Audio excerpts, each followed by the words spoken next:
Warahmatullahi wabarakatuh. Saya Tiara Namira Putri dari Universitas Pancasakti, Fakultas Ilmu Pendidikan, Prodi PG PAUD A1. Kali ini saya akan membahas tentang kapilaritas pada tanaman. Apa itu kapilaritas? Kapilaritas adalah pergerakan cairan sepanjang permukaan padat yang disebabkan oleh daya tarik molekul cairan dengan molekul yang padat.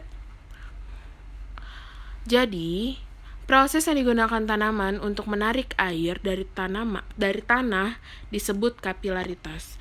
Bahan-bahan apa aja sih yang digunakan untuk kapilaritas tersebut? Yaitu 1. Gelas plastik sebagai media yang menggambarkan tempat tanaman dan tumbuhan. Yang kedua, air. Yang ketiga, pewarna makanan. Yang keempat, tanaman, menggunakan sayuran seperti sayur sawi, loncang, dan seledri. Cara kerjanya gimana sih? 1. Gelas diisi air, kemudian diteteskan pewarna makanan untuk membuat air berwarna sesuai selera masing-masing anak.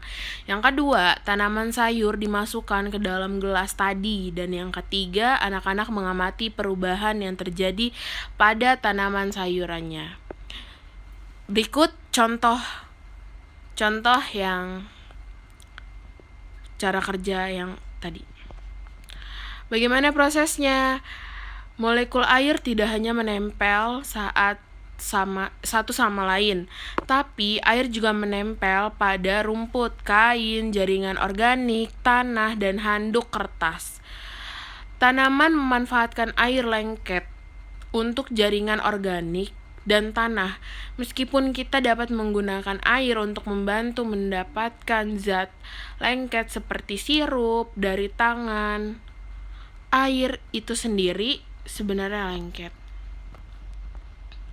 Sebagaimana ditanyakan di atas, tindak kapiler adalah gerakan air melalui tanaman. Gerakan ini terjadi ketika adhesi atau kekuatan yang menarik air ke objek lain lebih kuat dari kohesi atau gaya antara molekul air.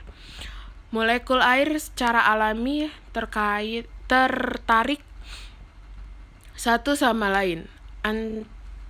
Atraksi ini berasal dari ikatan hidrogen yang mereka bentuk sementara. Pada dasarnya, sebuah molekul air harus memilih untuk tinggal dengan molekul air lain atau untuk pergi menempel sendiri ke jaringan organik tanaman. Ketika molekul lebih tertarik pada tanaman, ia ditarik ke arah jaringan organik karena adanya daya tarik yang kuat untuk jaringan molekul air membawanya menaiki jaringan sel pada tanaman. Manfaat kegiatan percobaan yang telah dilakukan anak-anak ini makin membuat anak-anak tertarik dengan pelajaran sains dan memahami pelajaran tersebut dalam kehidupan sehari-harinya. Anak-anak jadi bersemangat belajar sambil bermain dan mengamati hasil percobaannya dengan senang hati. Terima kasih. Wassalamualaikum warahmatullahi wabarakatuh.